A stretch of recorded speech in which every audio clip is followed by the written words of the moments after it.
ತ್ರಿಕಾಲವಂದ್ಯರು ಪೂಜ್ಯರು ಆದ ನನ್ನ ಅಂತರಂಗದ ಸದ್ಗುರು ಸುಕ್ಷೇತ್ರ ಇಂಚಿಗೇರಿ ಮಠದ ಸದ್ಗುರುಗಳಾದ ಸದ್ಗುರು ಸಮರ್ಥ ಬಾಬುಸಾಹೇಬ್ ಮಹಾರಾಜರನ್ನ ಹೃದಯ ಮಂದಿರದಲ್ಲಿ ಧ್ಯಾನಿಸಿಕೊಂಡು ಭಕ್ತಿ ಮುಕ್ತಿಯ ಧರ್ಮದ ಗಟ್ಟಿ ನೆಲೆಯಾಗಿರತಕ್ಕಂಥ ಈ ಪುಣ್ಯ ಭೂಮಿಯಲ್ಲಿ ಹಮ್ಮಿಕೊಂಡಿರುವ ವಿರಾಟ್ ಹಿಂದೂ ಸಮಾವೇಶದ ಈ ಧರ್ಮಸಭೆಯ ದಿವ್ಯ ಸಾನ್ನಿಧ್ಯ ಉಳಿಸಿಕೊಂಡಿರ್ತಕ್ಕಂಥವರು ಧರ್ಮದ ಪರವಾಗಿ ರೈತರ ಪರವಾಗಿ ಸದಾವ ಕಾಲ ಗಟ್ಟಿಯಾಗಿ ನಿಲ್ತಕ್ಕಂಥ ಈ ನಾಡು ಕಂಡ ಅಪರೂಪದ ಪರಮ ಪೂಜ್ಯರು ಅತ್ಯಂತ ಆತ್ಮೀಯರಾಗಿರ್ತಕ್ಕಂಥ ಶ್ರೀಮನ್ ನಿರಂಜನ ಧರ್ಮ ಮೋಸ್ತನ ಭ್ರಷ್ಟತೆ ಧರ್ಮ ಅಧಪತನಕ್ಕೆ ಹೋಗುವಂತ ಸಂದರ್ಭದೊಳಗ ಒಂದ ಕಾಲದೊಳಗ ಶ್ರೀರಾಮಚಂದ್ರ ಪ್ರಭುಗಳು ಹುಟ್ಟಿ ಬಂದ್ರು, ವಿವೇಕಾನಂದರು ಹುಟ್ಟಿ ಬಂದ್ರು, ಹಿಂದೂ ಹೃದಯ ಸಾಮ್ರಾಟರಾಗಿರ್ತಕ್ಕಂಥ ಶಿವಾಜಿ ಮಹಾರಾಜರು ಹುಟ್ಟಿ ಬಂದ್ರು. ತಮಗೆಲ್ಲ ನೆನಪಿರಲಿ, ಅಯಾವ ಕಾಲದೊಳಗ ಅಯಾವ ಪ್ರದೇಶದೊಳಗ ಧರ್ಮ ಯಾವಾಗ ಅಧಪತನಕ್ಕೆ ಹೋಗುವಂತ ಸಂದರ್ಭ ಬರ್ತದ ಅಲ್ಲಿ ಮಹಾತ್ಮರು ರಾಜ ಮಹಾರಾಜರು ಹುಟ್ಟಿ ಬಂದಿರತಕ್ಕಂಥದ್ದು. ಯಾಕೆ ಇವತ್ತು ಜಗತ್ತಿನೊಳಗ ಭಾರತವನ್ನ ಅಧ್ಯಾತ್ಮದ ತವರು ಮನಿ, ಜಗತ್ತಿನ ಜನನಿ ಅಂತ ಹೇಳಿ ಯಾಕೆ ಜಗತ್ತು ನಮಗ ಶರಣಾಗತಿ ಆಗ್ತಾ ಇದೆ ಅಂತಂದ್ರ, ಅಮೆರಿಕಾದ ಒಬ್ಬ ವಿಜ್ಞಾನಿ ಜಗತ್ತಿನ ಎಲ್ಲ ದೇಶಗಳನ್ನ ಸಂಶೋಧನೆ ಮಾಡಿದ್ದ. ಕೊನೆಗೆ ಭಾರತಕ್ಕೆ ಬಂದಿದ್ದ. ಬರುವಾಗ ವಿಮಾನದೊಳಗಿಂದ ಕೆಳಗಿಳಿಬೇಕಾದ್ರ, ಭಾರತದ ಭೂಮಿಯೊಳಗೆ ಇಳಿಬೇಕಾದ್ರ ಪಾದರಕ್ಷೆಯನ್ನು ವಿಮಾನದೊಳಗೆ ಬಿಟ್ಟು ಬರಿಗಾಲಿನಿಂದ ಕೆಳಗಿಳಿದಿದ್ದ. ಅವಾಗ ಅವನ ಜೊತೆ ಇರ್ತಕ್ಕಂಥ ವಿಜ್ಞಾನಿಗಳು ಕೇಳ್ತಾರ, ಸರ್ ಜಗತ್ತಿನ ಎಲ್ಲ ದೇಶಗಳನ್ನ ಸಂಶೋಧನೆ ಮಾಡುವಾಗ ಅಧ್ಯಯನ ಮಾಡುವಾಗ ಚಪ್ಪಲಿ ಹಾಕೊಂಡು ಅಡ್ಡಾಡಿರಿ, ಆದ್ರ ಭಾರತದ ಭೂಮಿಯೊಳಗೆ ಇಳಿಬೇಕಾದ್ರೆ ಯಾಕೆ ಬರಿಗಾಲಿನಿಂದ ಇಳಿದಿರಿ ಅಂತ ಕೇಳಿದ. ಅವಾಗ ಶ್ರೇಷ್ಠ ವಿಜ್ಞಾನಿ ಹೇಳ್ತಾನ, ಸಂಶೋಧಕ ಹೇಳ್ತಾನ, ಎಷ್ಟೇ ದೊಡ್ಡ ವ್ಯಕ್ತಿ ಆಗಿರ್ಲಿ, ಶ್ರೀಮಂತ ಇರ್ಲಿ, ಅಧಿಕಾರದೊಳಗಿರ್ಲಿಪ್ಪ, ದೇವರ ಮನೆಯೊಳಗ ಜಗಲಿ ಮನೆಯೊಳಗ ಚಪ್ಪಲಿ ಹಾಕೊಂಡು ಹೋಗುದಿಲ್ಲ. ಭಾರತ ಅಂತಕ್ಕಂಥದ್ದು ದೇವ್ರ ಮನೆ ಐತಿ, ಜಗಲಿ ಮನೆ ಐತಿ, ಅದಕ್ಕೆ ಬರಿಗಾಲಿನಿಂದ ಇಳಿದೀನಿ ಅಂತ. ಅದಕ್ಕೆ ಭಾರತವನ್ನ India is not a piece of world ಅಂತ ಕರೀತಾರ. ನಮ್ಮಲ್ಲಿ ಬ್ರಿಟಿಷರು ಬಂದ್ರು, ಡಚ್ಚರು ಬಂದ್ರು, ಫ್ರೆಂಚರು ಬಂದ್ರು, ಕೊಳ್ಳೆ ಹೊಡೆದ್ರು, ಸಂಪತ್ತನ್ನು ಹೋದ್ರು, ಸಾಂಬಾರ ಪದಾರ್ಥ ಹೋದ್ರು, ಏನು ಬೇಕಾದ್ದು ಹೋದಾರ. ಆದ್ರೆ ಯಾರಿಗೆ ಶರಣಾಗತಿ ಆಗ್ಯಾರಂದ್ರ ಈ ನಾಡು ಕಂಡ ಅಪರೂಪದ ಪರಮ ಪೂಜ್ಯರಿಗೆ, ಜ್ಞಾನಿಗಳಿಗೆ, ಸಂತರಿಗೆ ಶರಣಾಗತಿ ಆಗಿ ಹೋಗ್ಯಾರ. ಒಂದು ಮಾತನ್ನ ನೆನಪು ಮಾಡಿಕೊಳ್ತೀನಿ. ಧಾರವಾಡ ಜಿಲ್ಲೆ ಹತ್ರ ಗರಗಂತ ಒಂದು ಮಠ ಬರ್ತದ, ಗರಗದ ಮಡಿವಾಳಪ್ಪ ಅಂತೇಳಿ ಬಹಳ ದೊಡ್ಡ ಜ್ಞಾನಿಗಳು. ಮೈ ಮ್ಯಾಗ ಒಂದ್ ಚೂರು ಬಟ್ಟೆ ಇರ್ತಿರ್ಲಿಲ್ಲ, ಯಾವಾಗಲೂ ವ್ಯಸ್ತವಾಗಿ ಧ್ಯಾನಾಸಕ್ತರಾಗಿರ್ತಾ ಇದ್ರು. ಬ್ರಿಟಿಷರ ಅಧಿಕಾರ ಅವಧಿ ಇತ್ತು. ಲಂಡನ್ದಿಂದ ಧಾರವಾಡ ಜಿಲ್ಲಾಧಿಕಾರಿ ಹೆಂಡತಿ ಲಂಡನ್ದಿಂದ ಧಾರವಾಡಕ್ಕೆ ಬಂದಿದ್ರು. ಅವಾಗ ಜಿಲ್ಲಾಧಿಕಾರಿ ಹೇಳ್ತಾನ, ಇಲ್ಲಿ ಗರಗಂತ ಒಂದು ಮಠ ಅದ, ಒಬ್ಬ ಜ್ಞಾನಿಗಳದಾರ, ಹೋಗಿ ದರ್ಶನ ಮಾಡಿಕೊಂಡು ಬರೋಗಂತ ಹೇಳಿದ್ರು. ಧಾರವಾಡದಿಂದ ಗರಗದ ಮಠಕ್ಕೆ ಬರ್ಲಿಕ್ಕೆ ಜಿಲ್ಲಾಧಿಕಾರಿ ಹೆಂಡತಿ ತಯಾರಾಗಿ ನಿಂತಿದ್ರು. ಅವಾಗ ಮೊಬೈಲ್ ಸಂಪರ್ಕ ಇರ್ಲಿಲ್ಲ, ಯಾರಾದ್ರೂ ಹೋಗಿ ಮುಟ್ಸಿದ್ರೆ ಮಾತ್ರ ಸುದ್ದಿ ಮುಟ್ತಾ ಇತ್ತು. ಗರಗದ ಮಡಿವಾಳಪ್ಪನವರಿಗೆ ಸುದ್ದಿ ಗೊತ್ತಾಗಿತ್ತು, ತ್ರಿಕಾಲ ಜ್ಞಾನಿಗಳಾಗಿದ್ರು. ಮಠದ ಒಳಗ್ ಕುಂತಿದ್ರು, ಹೊರಗಡೆ ಎದ್ದು ಬರ್ತಾರ. ಮಠದ ಹೊರಗೊಬ್ಬ ಶಿಷ್ಯ ಎಲಿ ಸುಣ್ಣ ತಂಬಾಕ್ ತಿನ್ಕೊಂತ ಕುಂತಿದ್ದ. ಅವಾಗ ಗರಗದ ಮಡಿವಾಳಪ್ಪನವ್ರ ಅಂತಾರ, ಇವತ್ತು ಸುಣ್ಣ ತಂಬಾಕ್ ಎಲಿ ನಾನ್ ಹಾಕಿಕೊಡ್ತೀನಪ್ಪ, ತಿನ್ನು. ಆದ್ರ ಬಾಯೊಳಗೆ ಏನ್ ರಸ ಬರ್ತದಲ್ಲ, ಎಲ್ಲಿ ಉಗಳಂತೀನಿ, ಯಾರ ಮುಖದ ಮ್ಯಾಗ ಉಗಳಂತೀನಿ ಅಲ್ಲಿ ಉಗಳಬೇಕು ಅಂತಂದ್ರು. ಆಯ್ತ್ರಿಯಪ್ಪ ಅಂದ ಶಿಷ್ಯ. ಅಷ್ಟೊಳಗೆ ಜಿಲ್ಲಾಧಿಕಾರಿ ಹೆಂಡತಿ ಮಠದ ಬಾಗಿಲೊಳಗೆ ಬಂದ ನಿಂದಿರ್ತಾಳ. ಗರಗದ ಮಡಿವಾಳಪ್ಪನವ್ರ ಶಿಷ್ಯನಿಗೆ ಹೇಳ್ತಾರ, ಆ ಹೆಣ್ಮಗಳು ಬಂದಾಳಲ್ಲ ಆಕೆ ಮುಖದ ಮ್ಯಾಗ ಉಗುಳಿ ಬಿಡು ಅಂತಂದ್ರು. ಅವಾಗ ಶಿಷ್ಯ ಅಂದ, ಯಪ್ಪ ಬ್ರಿಟಿಷರ ಅಧಿಕಾರ ಹೌದಿ, ಜಿಲ್ಲಾಧಿಕಾರಿ ಹೆಂಡತಿ ಉಗುಳಿದ್ರ ನಿಮ್ಮನ್ನ ನನ್ನ ಕೂಡ ಅರೆಸ್ಟ್ ಮಾಡ್ತಾರೆ ಎತ್ತರ ಅಂದ. ಅವಾಗ ಗರಗದ ಮಡಿವಾಳಪ್ಪನವ್ರ ಅಂತಾರ, ಸದ್ಗುರು ವಾಕ್ಯ ಪರಿಪಾಲನಾ ಶಿಷ್ಯಾಂಚ ಮುಖ್ಯ ಲಕ್ಷಣ. ಗುರು ಹೇಳಿದ ಮಾತು ನಡೆಸೋದಷ್ಟ ನಿನ್ನ ಕಾಯಕ, ಉಗುಳಿ ಬಿಡಂತಂದಿದ್ರು. ಶಿಷ್ಯ ಉಗುಳಿ ಬಿಟ್ಟಿದ್ದ. ಬಂದಿರ್ತಕ್ಕಂಥ ಜಿಲ್ಲಾಧಿಕಾರಿ ಹೆಂಡತಿ ಗರಗದ ಮಡಿವಾಳಪ್ಪ ಜ್ಞಾನಿ ಅಲ್ಲ, ಸಂತ ಅಲ್ಲ, ಜ್ಞಾನಿ ಅಲ್ಲ, ಡಾಂಬಿಕದನ ಸುಳ್ಳದನಂತ ಬೈಕೊಂತ ಧಾರವಾಡಕ್ಕೆ ಹೋಗ್ತಾಳ. ಜಿಲ್ಲಾಧಿಕಾರಿ ಅಂದ್ರ ಆ ಹೆಣ್ಮಗಳ ಗಂಡನಿಗೆ ಹೇಳುತ್ತಾಳ ಹೆಣ್ಮಗಳು, ಈ ಕ್ಷಣ ಗರಗದ ಮಡಿವಾಳಪ್ಪನನ್ನ ಆತನ ಶಿಷ್ಯನನ್ನ ಅರೆಸ್ಟ್ ಮಾಡದೇ ಇದ್ರ ನನ್ನ ದೇಶಕ್ಕೆ ನಾನು ವಾಪಸ್ ಹೋಗ್ತೀನಿ ಅಂತಂದಾಗ ಜಿಲ್ಲಾಧಿಕಾರಿ ಸೀಟಿನೊಳಗೆ ನೋಡ್ಲಿಲ್ಲ, ಸೂಕ್ಷ್ಮತೆಯಿಂದ ನೋಡಿದ್ದ. ಅರ್ಥ ಆಗಿತ್ತು. ಹೆಂಡತಿ ರಟ್ಟಿ ಹಿಡ್ಕೊಂಡು ಕರ್ಕೊಂಡು ಹೋಗಿ ಕನ್ನಡಿ ಮುಂದೆ ನಿಲ್ಲಿಸ್ತಾನ. ನೋಡು, ಜಗತ್ತಿನ ಎಲ್ಲ ದವಾಖಾನಿ ಒಳಗೆ ತೋರಿಸಿ ಅಂಗಾಲದಿಂದ ನೆತ್ತಿ ಮಠ ತೊಂದರೆ ಹೋಗಿತ್ತು, ಯಾವ ದವಾಖಾನಿ ಒಳಗೂ ವಾಸಿ ಆಗಿಲ್ಲ. ಭಾರತದ ಒಬ್ಬ ಸಂತ ಗರಗದ ಮಡಿವಾಳಪ್ಪ ತನ್ನ ಶಿಷ್ಯನ ಬಾಯೊಳಗೆ ಎಲಿ ತಿನಿಸುಗಳಾನ, ಇಡೀ ರೋಗ ವಾಸಿ ಆಗಿತ್ತು. ಇದು ಭಾರತದ ಅಧ್ಯಾತ್ಮ ಅಂತ ಹೇಳಿದ್ದ. 8 ದಿನ ಅಧ್ಯಯನ ಮಾಡಿದ್ದ, ನಾಗಾ ಸಾಧುಗಳಿಗೆ ಭೇಟಿಯಾಗಿದ್ದ, ಸಾಹಿತಿಗಳಿಗೆ ಭೇಟಿಯಾಗಿದ್ದ, ಈ ನಾಡಿನ ಎಲ್ಲ ಸಾಧು ಸಂತರ ದರ್ಶನ ಮಾಡಿಕೊಂಡಿದ್ದ. ಇಟಲಿಗೆ ಹೋದಾಗ ಮಾಧ್ಯಮದವ್ರು ಕೇಳಿದ್ರೆ ಉತ್ತರ ಕೊಟ್ಟಿದ್ದ. ಯಾಕೆ ಭಾರತಕ್ಕೆ ಹೋಗಿರಿ, ಏನಾಯ್ತು ಅಂತಂದಾಗ ಸಾಹಿತಿ ಹೇಳ್ತಾನ, ನೀವ್ಯಾರು ಇಟಲಿ ದೇಶದವ್ರು ಭಾರತಕ್ಕೆ ಹೋಗಬೇಡ್ರಿ ಅಂತ ಹೇಳಿದವ. ಅವಾಗ ಆಶ್ಚರ್ಯ ಆಗ್ತಾರ ಮಾಧ್ಯಮದವ್ರು, ಯಾಕ್ರಿ ಹೀಗೆ ಹೇಳ್ತಾ ಇದ್ದೀರಿ ಅಂತಂದಾಗ, ಹಾಗಲ್ಲ, ಭಾರತ ಅನ್ನುವಂತ ದೇಶ ಹೆಂಗದ ಅಂತಂದ್ರ ಒಂದ್ ಸಾರಿ ಆ ಮಣ್ಣಿನೊಳಗೆ ಕಾಲಿಟ್ಟಿವಂದ್ರ ಅಲ್ಲಿಯ ಸಂಸ್ಕೃತಿ, ಸಾಹಿತ್ಯ, ಆಚಾರ ವಿಚಾರ, ನಡೆ ನುಡಿ, ಅಧ್ಯಾತ್ಮ ಹೆಂಗದ ಅಂದ್ರ ಆ ದೇಶದೊಳಗೆ ಹೋದ್ರೆ ವಾಪಸ್ ನನ್ನ ದೇಶಕ್ಕೆ ಬರಕ್ ಆಗೋದಿಲ್ಲ, ಅದಕ್ಕೆ ಆ ದೇಶಕ್ಕೆ ಹೋಗ್ಬೇಡ್ರಿ ಅಂತ ಹೇಳಕತ್ತೀನಿ. ಎಲ್ಲರೂ ಶರಣಾಗತಿಯಾಗ್ಯಾರ. ಸ್ವಾಮಿ ವಿವೇಕಾನಂದರನ್ನ ಈ ಸಂದರ್ಭದೊಳಗೆ ನಾವು ನೆನಪು ಮಾಡ್ಕೋಬೇಕಾಗ್ತದೆ. ಇವತ್ತು ಹಿಂದೂ ಸಮಾವೇಶವನ್ನ ನಾವು ಮಾಡಕತ್ತೀವಿ, ಬೇದಿವಿ ಅಂದ್ರೆ ನಾನು ಹಿಂದೂ ನಾಯಕ, ಇದಾಗಬಾರ್ದು. ಯಾಕೆ ನಾವು ಹಿಂದಿನ ಇತಿಹಾಸವನ್ನ ತಿಳ್ಕೊಳ್ಳುತ್ತಾ ಇಲ್ಲ? ರಾಷ್ಟ್ರೀಯ ಸ್ವಯಂ ಸೇವಕ ಸಂಘ ಬೇರೆ ಧರ್ಮವನ್ನ ಬೈರಿ ಅಂತ ಎಲ್ಲೂ ಹೇಳಿಲ್ಲ.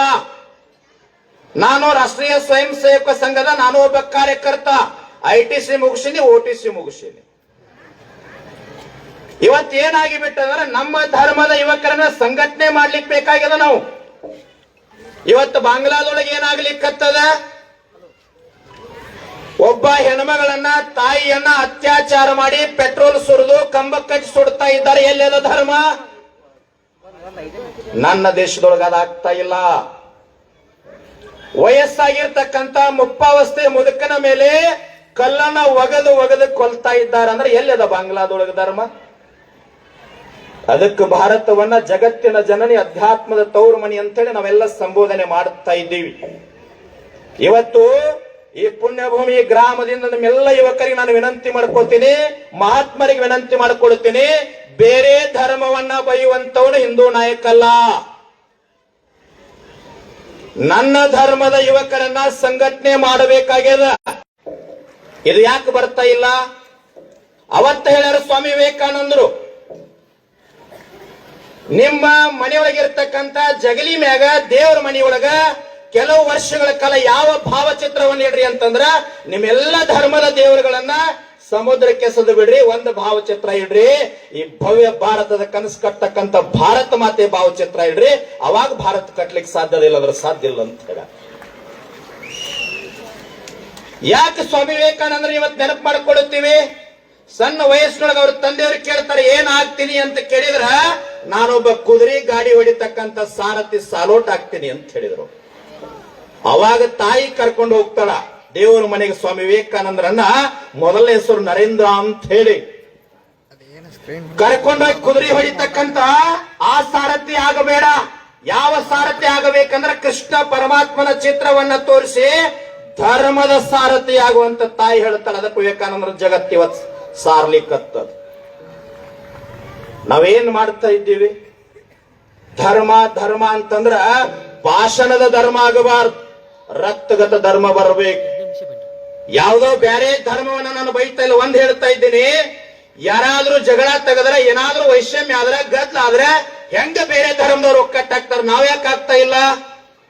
ಅವ ಆ ಜಾತಿಯ ಹೋದನ, ಇವ್ ಈ ಜಾತಿಯ ಹೋದನ, ಅವ ಆ ತಾಲೂಕಿನ ಹೋದನ, ಇವ ಈ ಜಿಲ್ಲೆ ಹೋದನ, ಈ ಭಾವವನ್ನು ಬಿಡಬೇಕಾಗಿದೆ. ನಾವೆಲ್ಲ ಭಾರತದ ಭೂಮಿಯೊಳಗೆ ಹುಟ್ಟಿರ್ತಕ್ಕಂಥ ನಾವೆಲ್ಲರೂ ಕೂಡ ಹಿಂದೂಗಳು, ನಾವೆಲ್ಲ ಭಾರತೀಯರು. ಆ ಭಾವ ನಮ್ಮಲ್ಲಿ ಜಾಗೃತ ಆಗಬೇಕಾಗಿದೆ. ಸ್ವಾಮಿ ವಿವೇಕಾನಂದರು ಚಿಕಾಗೋ ಸರ್ವಧರ್ಮ ಸಮ್ಮೇಳನಕ್ಕೆ ಹೋದಾಗ ರೈಲ್ವೆ ಸ್ಟೇಷನ್ ಒಳಗೆ ಕುಳಿತಿರ್ತಾರ. ಯಾವುದೋ ಒಂದು ಅಂಗಡಿಗೆ ಹೋಗಿ ವಾಪಸ್ ಬಂದು ಅಲ್ಲೇ ಕುಂಡಿರ್ತಾರ. 12 ವರ್ಷದ ಯುವಕ ರೈಲ್ವೆ ಸ್ಟೇಷನ್ ಒಳಗೆ ಕಸ ಹೊಡಿತಿರ್ತಾನ. ಸ್ವಾಮಿ ವಿವೇಕಾನಂದರ ಹತ್ರ ಓಡಿ ಬರ್ತಾನವ. ಅಂಗಡಿಗೆ ಹೋಗಿ ಬಾಳೆಹಣ್ಣನ್ನ ತಂದು ಸ್ವಾಮಿ ವಿವೇಕಾನಂದರ ಕೈಯೊಳಗೆ ಕೊಡ್ತಾನ.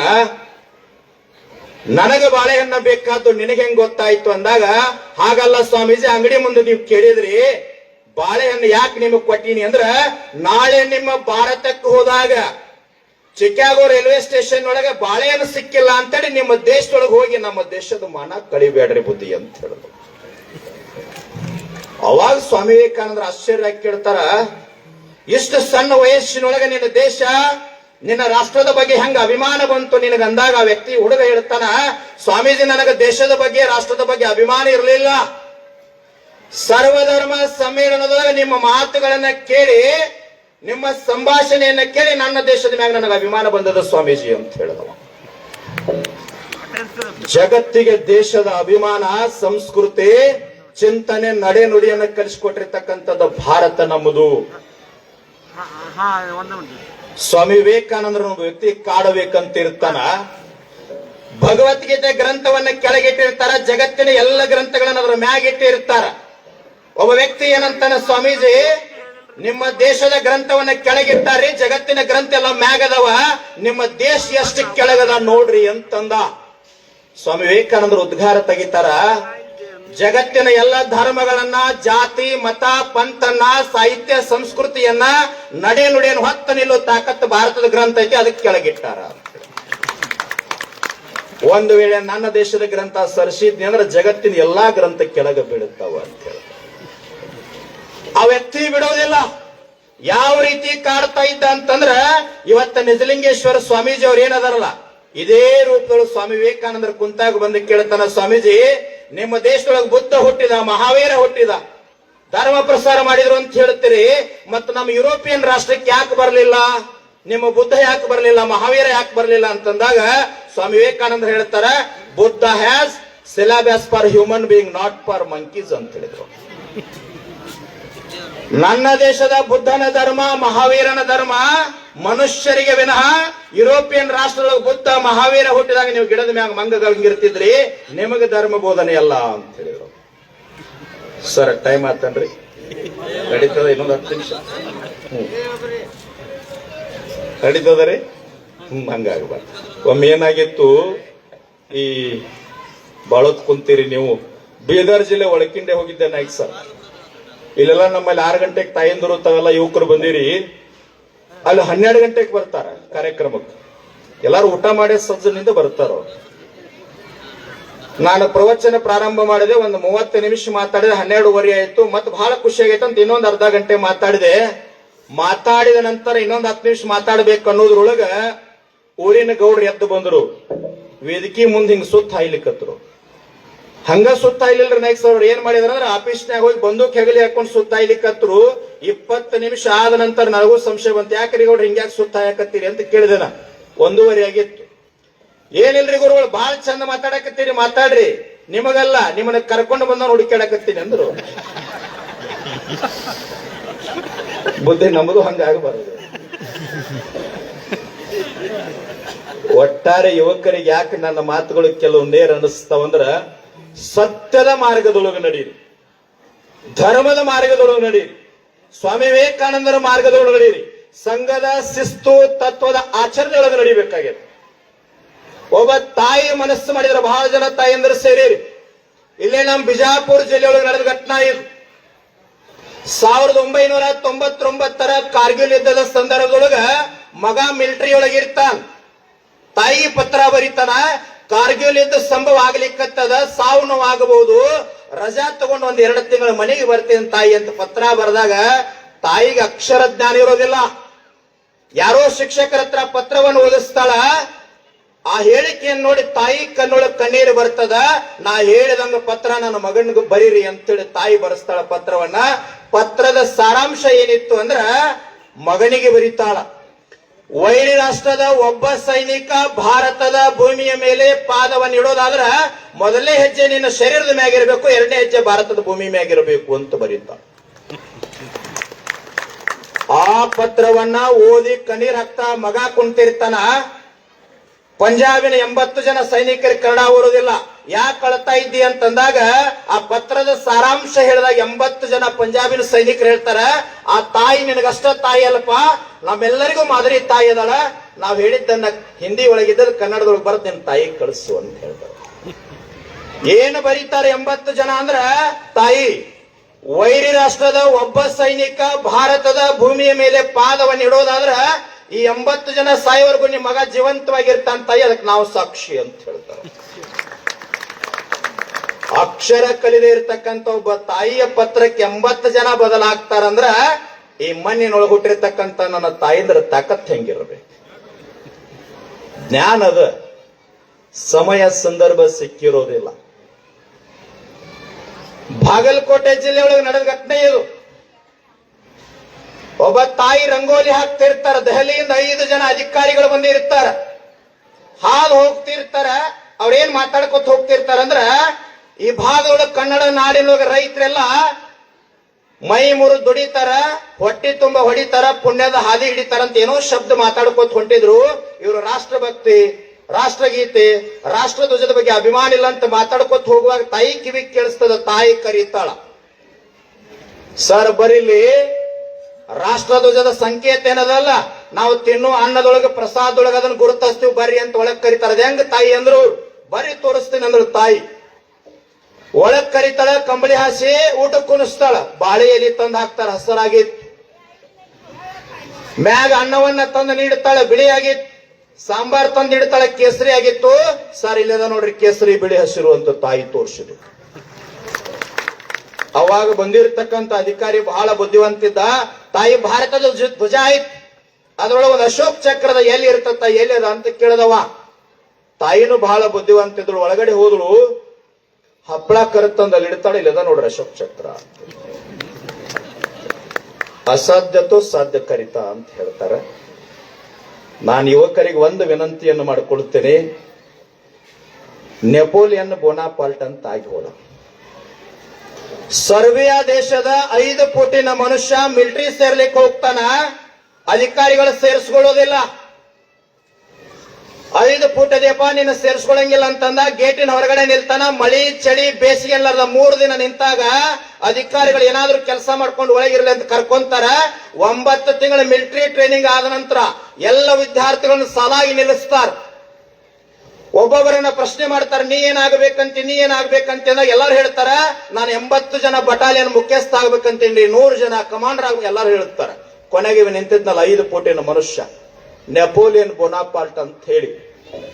ಇವನೇನೆ ಕೇಳುದಂತ ಅಸಡ್ಡೆಯಿಂದ ಹೋಗ್ತಿರ್ತಾರ. ಸರ್ ನಾನು ಕೇಳ್ರಿ ಎಂದವ. ನಿನ್ನೇನು ಕೇಳುದಂದ್ರು, ಕೇಳಿರ ನೋಡ್ರಿ ಎಂದವ. ನೀ ಏನಾಗಬೇಕಂತ ಅಸಡ್ಡೆ ಅಂತ ಕೇಳಿದ್ರ 5 ಫೂಟಿನ ಸರ್ಬಿಯಾ ದೇಶದ ನೆಪೋಲಿಯನ್ ಬೋನಾಪಾರ್ಟ್ ಹೇಳ್ತಾನ, ಸರ್ ಇಡೀ ಯುರೋಪ್ ಖಂಡವನ್ನ ನಾನು ಎಡಗಾಲಾಗಿ ಇಟ್ಕೋಬೇಕಂತೀನ್ರಿ ಅಂತವ. ಮಿಲಿಟರಿ ಟ್ರೈನಿಂಗ್ ಇಲ್ಲ, 5 ಫೂಟಿನ ಮನುಷ್ಯ ಆ ಮಾತು ಹೇಳಿದ. ಅವರೆಲ್ಲರಿಗೂ ಅಸಡ್ಡೆ ಆಗಿತ್ತು. ಅದರ ವ್ಯಕ್ತಿ ಯುವಕ ಏನ್ ಮಾಡಿದ್ದ ಅಂದ್ರೆ, ಕುದುರೆ ಮ್ಯಾಕ್ ಕುಂತ ನಿದ್ದೆ ಮಾಡ್ತಿದ್ದ, 2 ತಾಸು ನಿದ್ದೆ ಮಾಡ್ತಿದ್ದ. 10 ವರ್ಷಗಳ ಕಾಲಾವಧಿಯೊಳಗ ಇಂಗ್ಲೆಂಡ್ ಒಂದನ್ನು ಹೊರತುಪಡಿಸಿ ಇಡೀ ಯುರೋಪ್ ಖಂಡವನ್ನ ತನ್ನ ಸ್ವಾಧೀನದೊಳಗೆ ಇಟ್ಟುಕೊಂಡಿದ್ದ. ಇದು ನಿಜವಾದ ಸಾಧನೆ ಆಗಬೇಕು. ನಾವು ಸಮಯ ಬಹಳ ಆಗ್ಯದ. ರೈತರ ಬಗ್ಗೆ 2 ಮಾತೇಳಿ ನಾನು ಮಾತು ಮುಗಿಸ್ತೀನಿ. ಇನ್ನೂ ಅಪ್ಪೋರು ಮಾತಾಡೋರು ಅದಾರ. ತಾವೆಲ್ಲ ಮನೆಯೊಳಗ, ನಾವೆಲ್ಲ ಹಿಂದೂಗಳಂದ್ರೆ ರೈತರ ಮಕ್ಕಳ ನಿಜವಾಗ್ಲು. ಮನೆಯೊಳಗೆ ಯಾರೇ ಮಹಾತ್ಮರು ಬರ್ತಾರ, ಸ್ವಾಮೀಜಿಯವರು ಬರ್ತಾರ, ಯಾರೋ ರಾಜಕಾರಣಿಗಳು ಬಂದಾಗ ನಿಮ್ಮ ಮಕ್ಕಳನ್ನ ಹೆಂಗ್ ಪರಿಚಯ ಮಾಡಿಸ್ತೀರಿ? 4 ಜನ ಮಕ್ಕಳು ಇರ್ತಾವ. ಒಬ್ಬ ಡಾಕ್ಟರ್ ಅದಾನ್ರಿ, ಇಂಜಿನಿಯರ್ ಅದಾನ, ಇನ್ನೊಬ್ಬ ಮಿಲಿಟರಿ ಅದಾನ್ರಿ. ಹೊಲ್ದಾಗ ಕೆಲಸ ಮಾಡೋನ್ ಏನಂತೀವಿ? ಹೊಲ್ದಾಗ ಕೆಲಸ ಮಾಡ್ತಾನ ಬಿಡ್ರಿ ಅಂತೀವಿ. ಹಂಗನ್ನು ಬೇಡ್ರಿ. ಧರ್ಮ, ಜಾತಿ, ಮತ, ಪಂಥ, ಪಕ್ಷ, ದೊಡ್ಡವ ಸಣ್ಣವ, ಮೇಲು ಕೀಳು ಅನ್ಲಾರ್ದ ಭೂಮಿ ತಾಯಿ ಮಡಿಲೊಳಗ ಬೆವರು ಸುರಿಸಿ ಅನ್ನ ದುಡಿದು ಜಗತ್ತನ್ನ ಜೀವಂತ ಇಟ್ಟಿರ್ತಕ್ಕಂಥ ರೈತ ಶ್ರೇಷ್ಠ, ನನ್ನ ಮಗ ರೈತದನಂತ ಅಭಿಮಾನಲೇ ಪರಿಚಯ ಮಾಡಿಸ. ಅವಾಗ ಏನಾದ್ರೂ ಒಂದು ಸಾಧನೆಯನ್ನ ಮಾಡ್ಲಿಕ್ಕೆ ಸಾಧ್ಯ ಅದ. ರೈತ ನಿಜವಾಗ್ಲೂ ದೇವರದಾನ.